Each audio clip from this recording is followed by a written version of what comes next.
Hey YouTube, Foo3112 here. Haven't made a video in about 2 months. I picked up some new stuff and I thought I'd go ahead and share my latest pickups. Now I don't know if you've seen my other videos. I have about 5 or 6 other ones. Last one was more of an 80s kind of video. With this one I kind of picked up some vintage stuff and about maybe 2 80s cards, so I kind of want to share it with you. And feel free to post, comment, ask questions, whatever you want. So I'm going to go ahead and start out. And this one I just got back from PSA. This is a 2012 Leaf Memories. The buybacks, basically what Leaf did was they went ahead and they numbered these cards. As you can see here, this is 7 out of 20. And I think for the silver ones are 7 out of 20. And then they did autographed numbered cards. And the autographed ones are based off the player's jersey. So for example, Canseco's 33. So there'd be 33 Canseco autographed cards. Just kind of show you what one looks like. Let me see. One moment here. This is an example of an autographed one, and this one is numbered 23 to 33. So, and it comes also with a little seal here. But so I decided to go ahead and send this one off to PSA, and I went ahead and got it graded. Came back an 8. Of course, 9 would have been nice, but I'm not really going to argue because technically this is the only 7 out of 20. So it is what it is. This one is a 1984 Topps Mattingly rookie. One of my favorite looking cards. Sorry about the reflection there. This one is a 10. I went ahead and picked it up at a card show recently, and just a card I've always wanted. So I'm very happy to have this one in my collection. I did pick up his 84 Donruss, as you can see here. And let me take a look here. So that one I got it in a 10. I picked that one up about maybe 2 months ago or so. This one's one that just came in the mail. This is a 1960 Topps Roger Maris.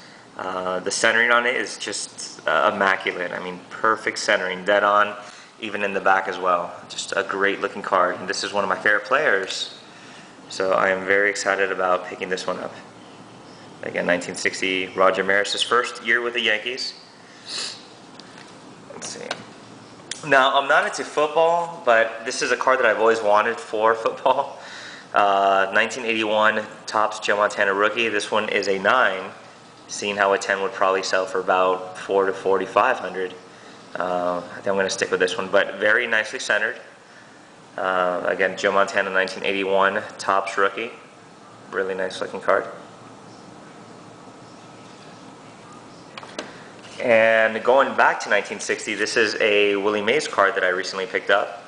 1960 Topps Willie Mays. Centering is really good. Not as good as a Maris, but I mean nice white borders all along the edges here.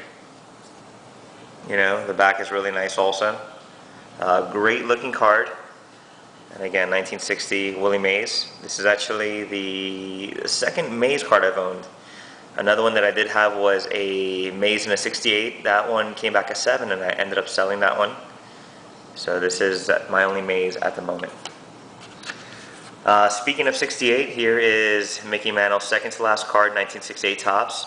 Actually his first card listed as first base. Of course by then his feet were done, or I guess his legs I should say, and of course to keep him for another 1 or 2 years they actually put him at first base. So really nice looking card, very well centered. I mean it's just a solid card, really nice.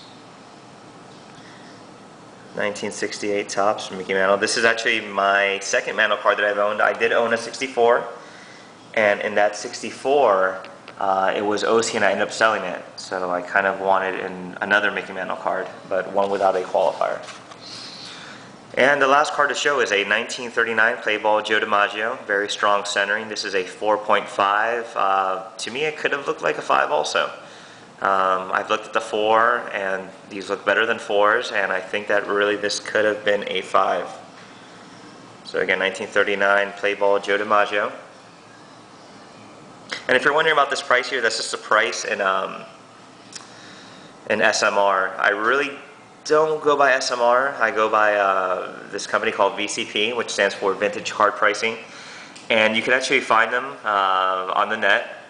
I think it's like a $190 or something, like a subscription for like a year, but it's pretty cool because it actually gives you an average pricing of all the sales, whether they're through auction houses or eBay.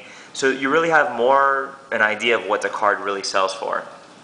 And because SMR, it's updated maybe maybe once every week to 4 weeks, and it doesn't really give an accurate portrayal. It gives like a guide, but not fully 100% accurate, as opposed to BCP that they're up-to-date sales.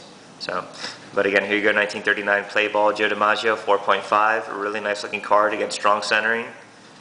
And that is really all I have for this month. So again, if you like what you see, feel free to go ahead and comment. Go ahead and message me. No, these cards are not for sale. And thanks for looking.